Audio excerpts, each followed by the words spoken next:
We're in a time, it's about leadership. We understand Biden is illegitimate. We understand Biden stole it. Biden and the apparatus stole it. Sure. Yeah. Okay, that was Steve Bannon, who was in prison and was pardoned and would probably, hopefully, will be back in prison by next week for defying a subpoena on January 6th, talking about something gutless GOP establishment. Yes. Oh, that right-wing radio host said the same thing. I think it is true. You need to break free of the Republican Party. Scatter. Excellent strategy. I think you should just... Fly, monkeys, fly. Dun-dun-dun-dun-dun. Right. Yes. In other words, fly, monkeys, fly. Okay.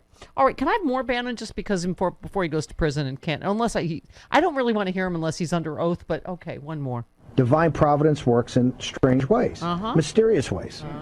The power of Biden stealing on November 3rd is they flipped over all their cards. We see the cultural Marxism. We see what they're going to do to the schools. We see what they're going to do to the military. We see how they're going to back down from the Chinese. We see how they're going to allow a terrorist superstate in Afghanistan. We see the invasion of the southern border. Man, that guy's a fearmonger. Holy cow. Yeah, he is. Wow. Okay. So that all happened, and I guess we all let it. Yeah. Carlos, I've been saying they've become the party of not just insurrection, terrorism in general, whether it's economic or COVID or just the terrorists from January 6th. They're the party of stupid. They've just embrace the party of stupid, right? Whether it's about science or... Okay, here's my new favorite. A Republican state legislative candidate in Virginia suggested... Probably. I don't know if it's the Deedly part of Virginia, but he suggests taking all the boats out of the water to lower sea levels. That's Deedly. What? That's Deedly. He's from the mountains, I bet. Said, I'm curious, do you think the sea level would lower if we just took all the boats out of the water? Oh, God. Just a thought. He must be from Roanoke. Not a statement. He then deleted that tweet. Yeah, don't think out loud like that. Then he said, I got a lot of hate from your group asking a question about taking things out of the water. Curious when you stop believing in pure physics. I guess you don't believe in science experiments. Okay, first of all, okay. And so, rather than combat climate change, you see, he would just, if we just removed all the ships from the sea, that would, so an engineer calculated an answer, because I guess he had some free time. He said,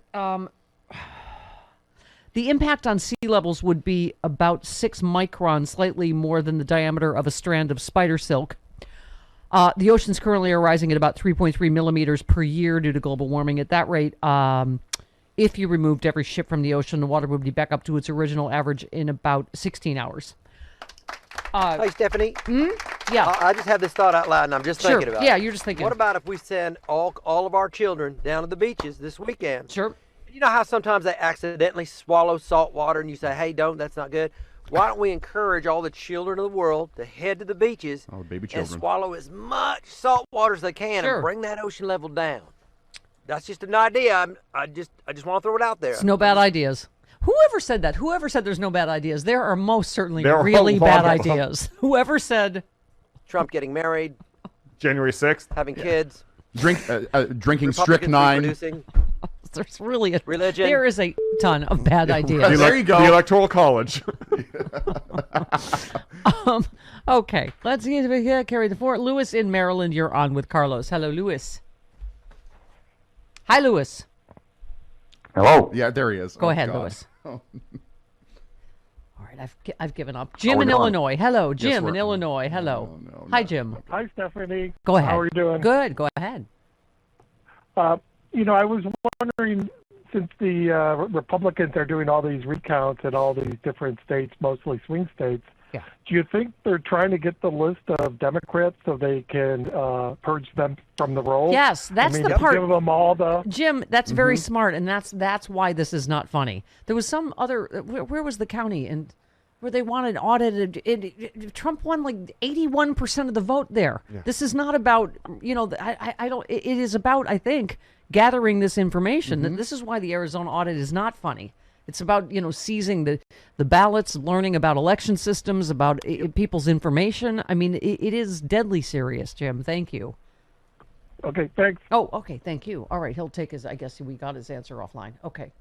Or I gave it, what? Okay. I don't know what's going on. Okay. Trump boasted about the size of the crowd that gathered on January 6th, and he was enthralled as he watched his supporters fueled by his election lies. He argued with aides in the White House's private dining room as they tried to get him to call off the riot. When Trump finally agreed to release the video, it had to be re-recorded several times before they got it right. In earlier rejected versions, he neglected to call on his supporters to leave the Capitol. That was the point. Carlos, you're a big actor. How many takes do you think this was? And I think it was about 27. And what were the first ones?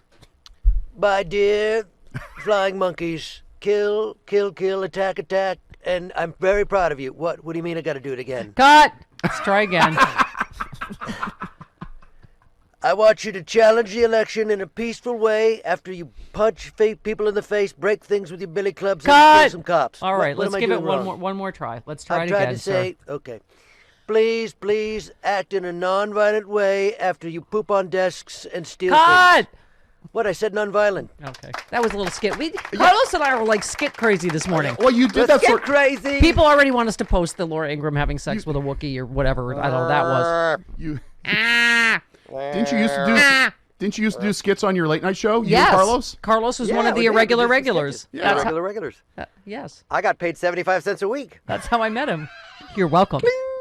And you're welcome. May I have a shilling for all my work? Thanks, Disney. Go and buy that big goose. You don't know how many people I heard from in Hollywood that said, I personally, they're like, you got the worst deal of any talk show host in the history of Hollywood. Because I was in radio and they didn't think it was going to actually go. They didn't think it would actually be a TV show. So they paid me a shiny penny. Yes. And yes. And then they were like, wow, that is the worst deal ever. Okay. Mm-hmm. Congratulations to me. Alfredo. We did our sketches. Alfredo in Mountain View. So my point is it was trickle down. If you got a penny, it's because I got a nickel. Hi there. Good morning, everyone. Hi, Alfredo. Hi. Yes.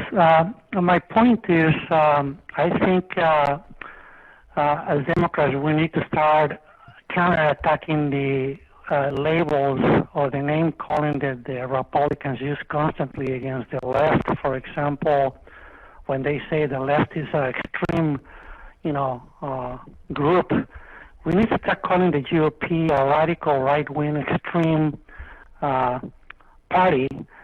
Also, we need to, for example, when they're getting fundraising activities to raise money for these parties, these are bribes and extortion. That's what we need to call that. And also, when the Republicans keep calling this is socialism, when we want universal health care and things like that, we need to start calling them oligarchs socialists. The Republicans are the biggest socialists there are. Yes, to rich people. Okay. That anybody else is getting. All right. Yes, I did get that eventually. Yes, they are. They are socialists, but only toward rich people. I speak jive. I agree with him. Okay. We now call Trump rallies Jim Jones punch drives. Yes. Come help me make more punch for you people. Delicious punch, and we'll move to Guyana, and we'll call ourselves the new GOP. So, according to a report, Trump is close to sealing a deal to sell off the lease to Trump International Hotel in Washington, D.C. Pardon me? Meep wow.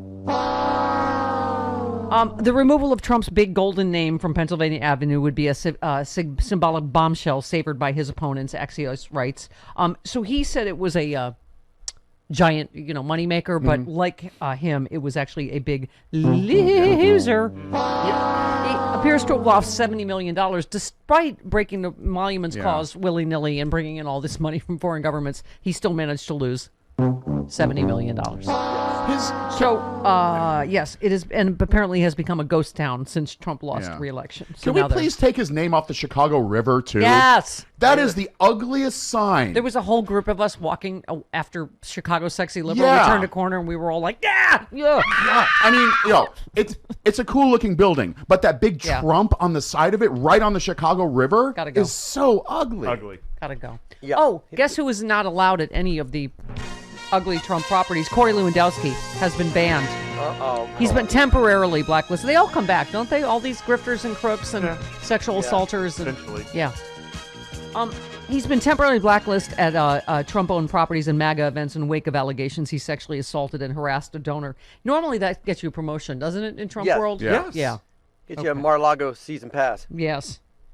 His expulsion may not last long, as Trump reportedly left the door open, of course, for his longtime aide to re-enter his inner circle based on good behavior. What does that mean? Not sexually assaulting a woman for like a week? Or no, doing it privately. Oh, yes, exactly. Just don't get caught. Go inside the good behavior closet. Right. He was removed as the head of Trump's super PAC after allegedly stalking and groping a Trump donor. Okay. Yeah, he's just creepy, right?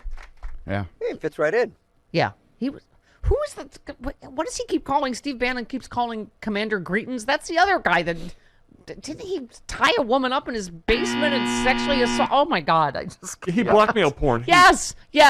Oh my God! I can't keep one horrible misogynistic sexual assaulter from the other in Trump world. A rogues gallery of ick. Yeah.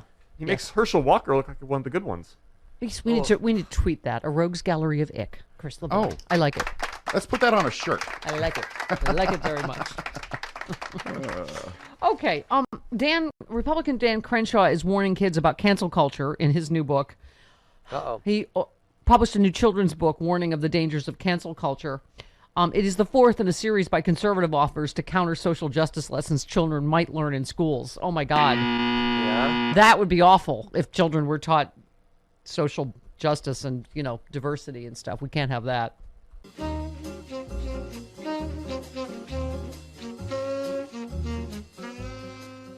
If you have not heard of the Sexy Liberal Podcasting Network, your podcasting superstation, you suck. I mean, yes. We have the smartest, funniest liberals in the country. Stephanie Miller's Happy Hour. We have John Fugelsang. We have Hal Sparks, Frangela, Final Word, and Idiot of the Week. We have Bob Seska. Oh my God. We have Jody Hamilton from The Bunker. We have Start Me Up with Kimberly Johnson. We have Unprecedented. We have the smartest, funniest podcast, period. Get it now. SexyLiberal.com.